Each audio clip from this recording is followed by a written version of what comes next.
Praise the Lord. 1 குறிப்பேடு 4:10. யாபேஷு இஸ்ரவேலின் கடவுளை நோக்கி, கடவுளே, மெய்யாகவே நீர் எனக்கு ஆசி வழங்கி என் வல்லமையை பெரிதாக்குவீராக. உன் கை என்னோடு இருப்பதாக. தீங்கு என்னை துன்புறுத்தாது நீர் பாதுகாத்தருள்வீராக என்று மன்றாடினார். கடவுளும் அவர் வேண்டியதை அருளினார். அதாவது 1 குறிப்பேடு 4:10 என்ன சொல்றாங்கன்னா, யாபேசு தன்னை தாய் வயிற்றுலையே பிறக்கக்குள்ள அதுக்கு தாய் என்ன செய்திருந்தா, தாய் அவரை பெற்றெடுக்கக்குள்ள துக்கத்தோட பெற்றெடுக்க. அப்போ அந்த யாபேசுக்கு என்ன செய்யறா, தாய் சபிக்கிறாரு. தாய் சபிக்கிறாவோ, ஒரு துக்கத்தின் மகன் என்று சபிக்கிறாவோ.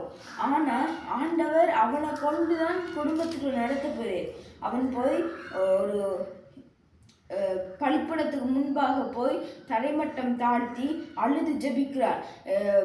என்னது எல்லையை விரிவாக்கி தாங்கப்பா என்று சொல்லி நல்லா அழுது புழம்பி ஜபிக்கிறார்.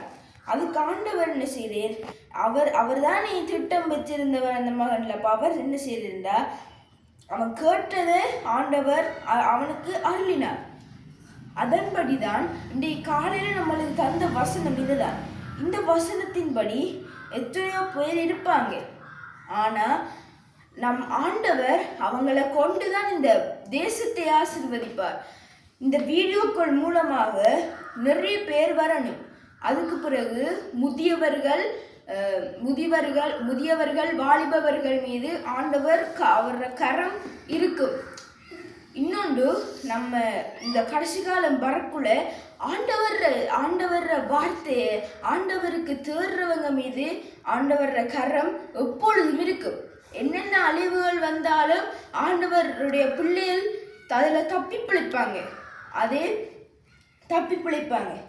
நம்ம இப்போ வேலைக்கு போக்கலாண்டவர் கூட இருப்பேர். திடீர்னு ஒரு ஆக்சிடென்ட், நம்ம இப்போ போய்கொண்டிருக்கக்குள்ள ஒரு ஆக்சிடென்ட் வர்ற மாதிரி இருக்கும். ஆனால் அது நம்ம அந்த ஆக்சிடென்ட் இப்போ கார் வருது, ரொலி வருது, ரெண்டும் ஆக்சிடென்ட் வர போக்குல. ஆனால் ஆக்சிடென்ட் வரல. என்னென்னு பார்த்தா அது ஆண்டவர் இருக்கிற அவர் சர்வ வல்லமையுள்ள தேவனுடைய கர்த்தர் அவர். ஓகே, நம்ம இப்போ ஜெபிப்போம். ஏசப்பா, இந்த நாளில் உங்களோட கரம் இருக்கட்டுமப்பா. ஏசப்பா, இந்த வீடியோக்கள் மூலமாக அனைவர் ரட்சிக்கப்படட்டும் ஆண்டவரே. முதியவர்கள் மீது உங்களோட கரம் இருக்கட்டுமப்பா. ஏசப்பா, முதியவர்களின் அனாதைகள் மீது உங்களோட கரம் இருக்கட்டுமப்பா. கைவிடப்பட்டு போனவர்கள் மீது உங்களோட கரம் இருக்கட்டுமப்பா. இன்றைய நாளில் இன்றைக்கு ஆஃபீஸுக்கு போகிறாக்கள், ஸ்கூலுக்கு போகிற சின்ன பிள்ளைகள் மீது உங்களோட கரம் இருக்கட்டுமப்பா. தலைகுனிய விடாத தேவனப்பா, நன்றியோடு ஸ்துதிக்கிறோம். இயேசுவின் நாமத்தினாலே ஒப்பு கொடுத்து ஜெபிக்கிறோம் ஜீவனோட நல்ல பிதாவே, ஆமென்.